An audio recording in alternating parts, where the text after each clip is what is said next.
Yeah, Richard's much wiser. He's much more coachable.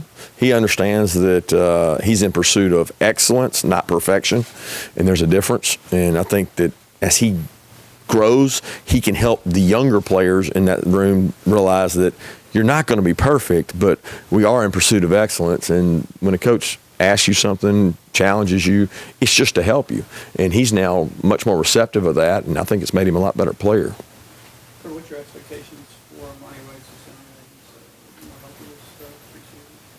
this Give me all he's got. I mean, I don't say you got to have 64 tackles, 3 sacks. I mean, my expectation is that he leads our defense, that he gives us all he's got, and he competes and he teaches the younger players.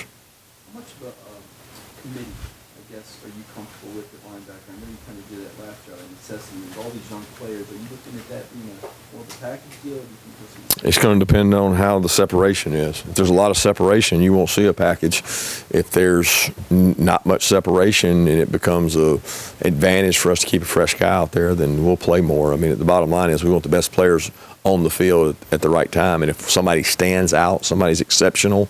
I mean, we didn't have a package when Roquan was here. So, I mean, we're going to have by committee if it's dead even. Sir, this is your fourth season as a head coach. What have you learned the most about the job in those 3 years prior? That don't sweat the little things. I mean, at the end of the day, there's a lot of big things going on that are a lot more important than the little things, and don't sweat them. And whatever it is, keep moving because it'll pass. What are some of the little things you I don't know. I mean, there's a lot of details that I still really focus on because I like to, and I think it's important. Every inch of practice, we only get a limited amount of time on that grass, so every inch of that's really important. Outside of that, you know, making sure that your coaches have the freedom to coach and your coaches have their personality impacting their position groups. You got a lot of new faces on the defensive line. Can you tell us a little bit about those guys, what you're expecting? Yeah, so we've had them here this summer. Haven't seen them actually go out there and do one-on-ones. That's probably that, and receiver, you know, is like, I feel like the rest of our team was here in the spring. So there's like the new spot is the 3 wideouts, 4 if you include Cager, and then the defensive linemen, Trevon, Bill, Timon, Zion, and those guys have made really big strides in the summer.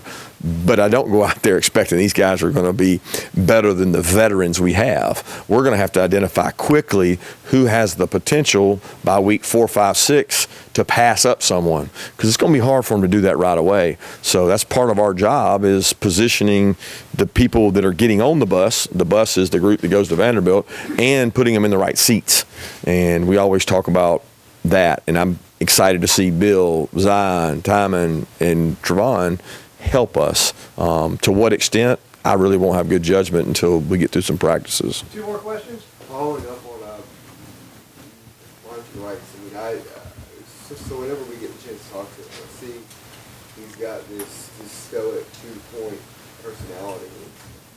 You know, it feels like he's on a mission, I guess, to get past one. How does that kind of correlate how he practices?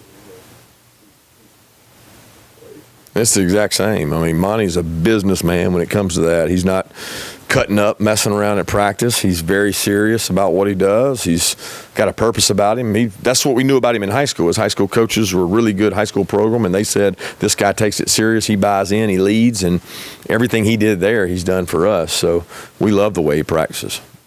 Tight end was a bit of a concern, I guess, after Dodd left, obviously, moving forward as well.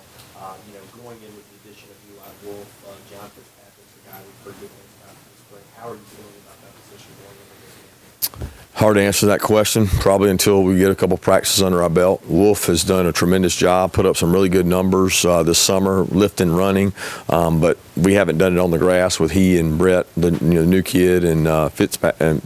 So we're going to have a good group there. We're going to have a really competitive group. John's done a good job. So it's going to be interesting to see how that comes out, but we'll find out in a couple practices. Thank you. Thanks.